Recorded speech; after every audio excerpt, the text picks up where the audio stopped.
Bahrain unrest. We're going to speak to two doctors from both sides of the divide and also ask if this current round of talks will lead to change. That's all coming up on the programme.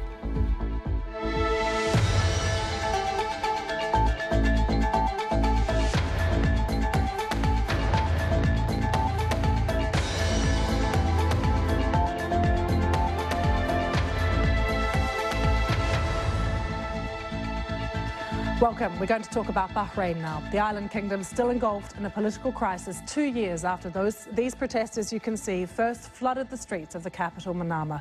Another round of talks aimed at breaking the political deadlock is due to get underway on the eve of the second anniversary of those pro-democracy demonstrations.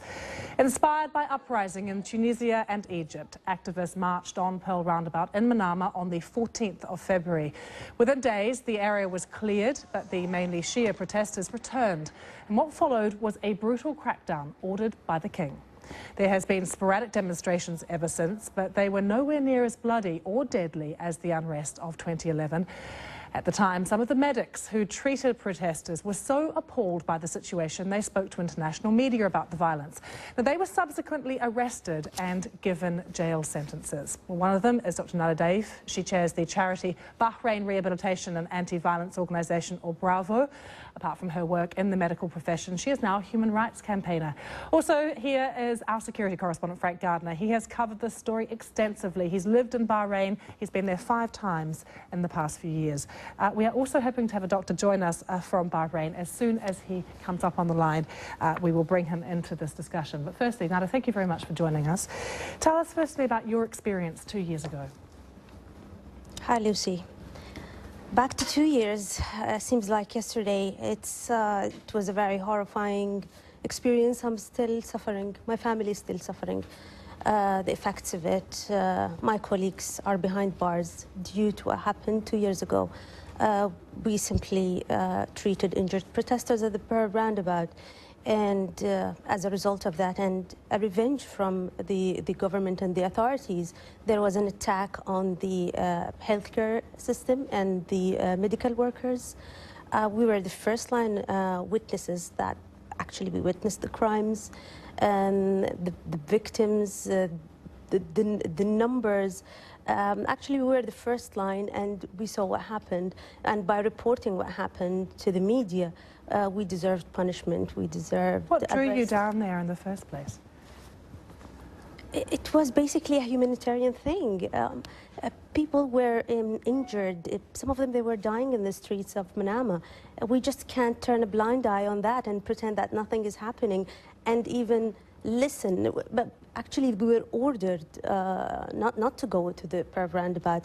The ambulance was prevented to go to the Pearl Roundabout and rescue the injured protesters. But no, it's a medical ethic here. Since then, you've alleged that these government-run hospitals have actually been militarised. What evidence do you have of that? Well, I was there 10 days back when my daughter, she suffered tear gas. She was exposed to tear gas, and I had to take her by ambulance. And I witnessed that by my own eyes. Besides, we have witnesses from we have testimonies from the victims, and we're reporting and documenting many cases. Still, the Salmania Hospital, the SMC, is under militarization. Also, we're talking to doctors from within the hospital, and they're confirming that still the hospital under military occupation. 2 years on, Frank, just bring us right up to date with what is happening at the moment. Well, I think the most important thing is that there is another attempt to form a national dialogue between the main opposition bloc and opposition politicians and the government. To be honest, I don't think anybody's being too optimistic at this stage, because they've tried in the past and it hasn't worked. The opposition suspects that the government isn't really serious about it, that it's playing for time. The problem is that in Bahrain, you've got part of the government, part of the ruling family, that they've looked into the future. They know that they cannot continue to rule Bahrain as they have done in the past. There are others who say, yeah, this is a security problem. We can deal with this through security measures. And those two are not necessarily, those two parts of the government are not necessarily seeing eye to eye. So what they've done is the Crown Prince, who has up until recently, for most of the last 2 years, been the main contact point for the opposition in dealing with the government, he said, OK, I'm going to back off it now. And actually, the Justice Minister is going to be mediating these talks. Let's see what comes out of it. I mean, what could the government offer the opposition genuinely? Well, for a start, they need to sort out the electoral boundaries, which have been quite biased, quite prejudiced against Shia communities. The Crown Prince, I think, was quite happy to concede on that one. I think I would go back to what the main Shia opposition want. I mean, OK, the more extreme members of the opposition want to do away with the entire ruling family in Bahrain. That is not what a very large number of Bahrainis want. They want to be better ruled, but they don't necessarily want... I mean, there are plenty of people who do want all the Al Khalifa to be gone and to turn it into a fully democratically elected republic. But there are many, many Bahrainis who say that's not what we want because they fear that it's just going to become a kind of satrap, a satellite of Iran. Doctor, what do you and your family want? We want freedom. We want democracy. We want this security situation to end. We want to live in peace. And we don't have peace. We don't have peace. Do you believe in this political process that is underway at the moment? Yes, it must work. Definitely. Eventually, it will work. I mean, this is a natural course. Any nation deserves democracy. Why not us? Do you believe right now, though, that your life is in danger? Yes, I am. In what way? Till recently, my children are followed. We're under attacks, under threats. There's fear of prosecution at any time.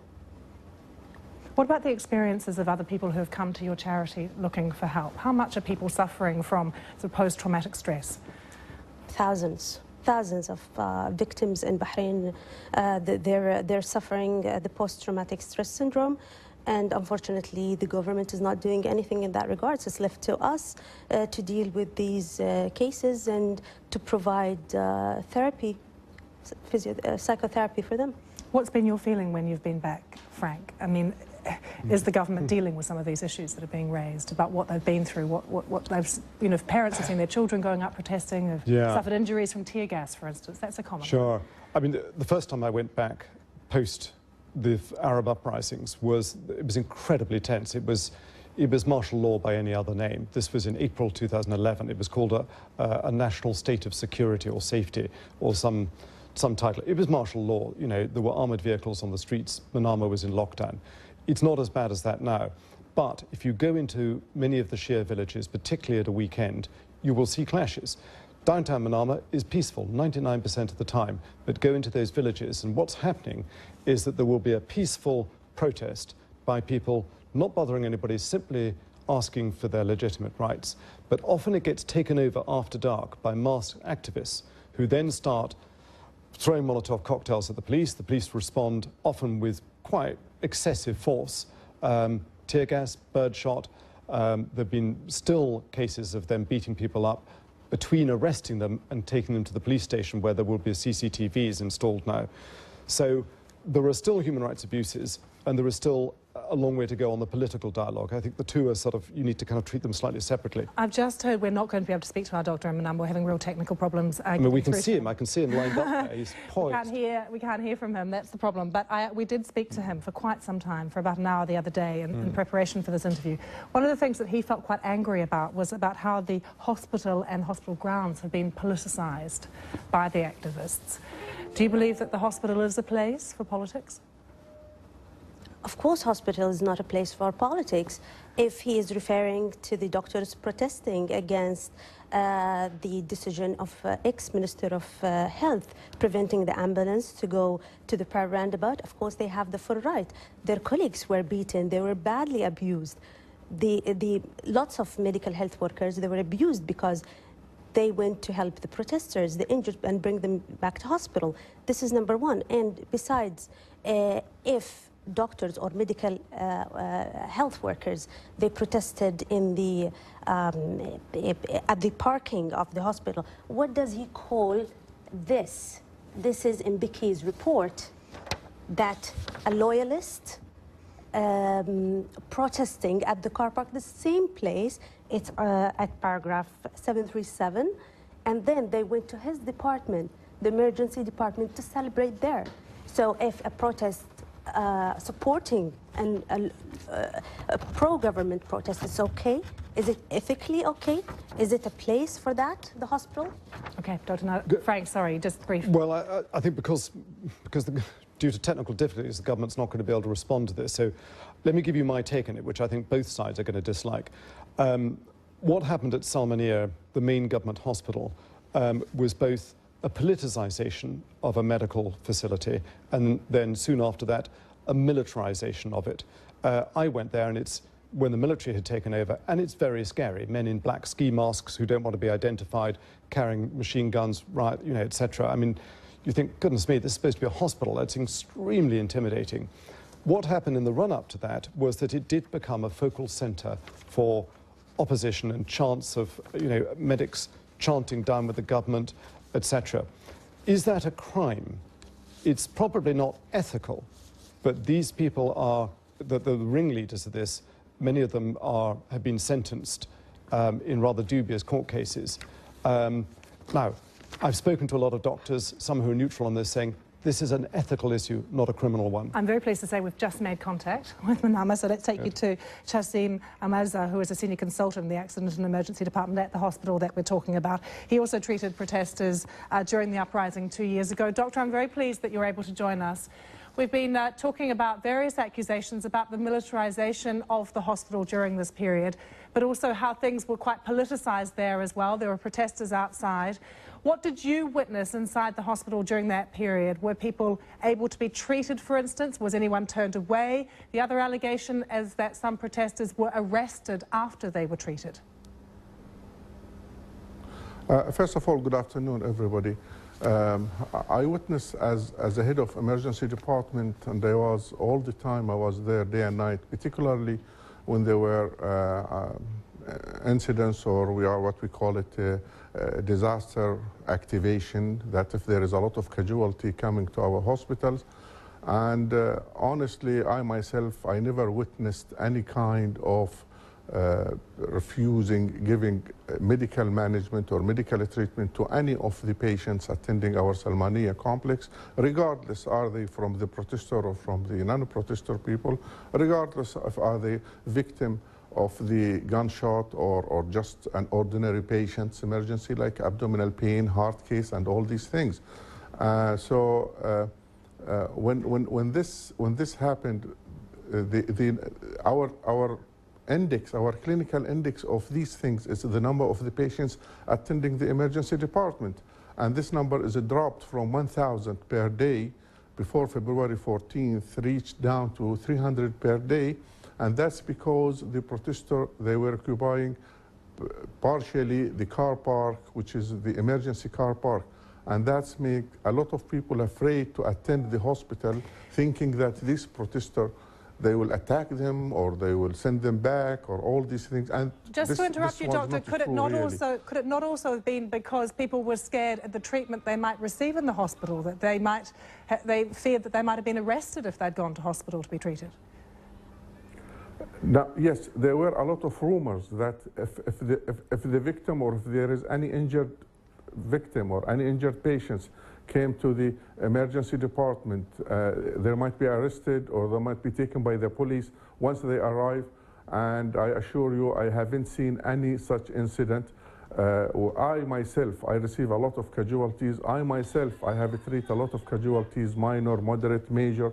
And if there is no police case to these guys or to these victims, these patients, they received their treatment and they went home. Now, there is a rumors, and I said because of these rumors, because of this some nonsense rumors that is scattered all over the country, the people, either the protester or the other group, they were scared and afraid to come. I haven't seen any police arrest any patients. Yes, we had some victims, they arrived to our hospitals with the police because it's a police case. And then the police will stay with them. And then if they need admission, they will be admitted. If they need operating room, theater, they will go to surgery. And they never, ever interfere in our management or they never interfere in our discharge plan. After we discharge them, I don't know what's happening. They will go to the Minister of Interior and to the police force, and according to, or they will go to the court, whatever it is. I'm afraid we've run out of time. I haven't seen any patient. Oh, I'm sorry, Doctor. Thank you so much for joining us. We had some technical difficulties. I'm afraid we have to leave it there, but thank you all very much for joining us as we look this week and continue to follow closely the talks taking place as well in Bahrain this week. Do stay with us here on BBC World News. We're going to have more coming up for you in a moment.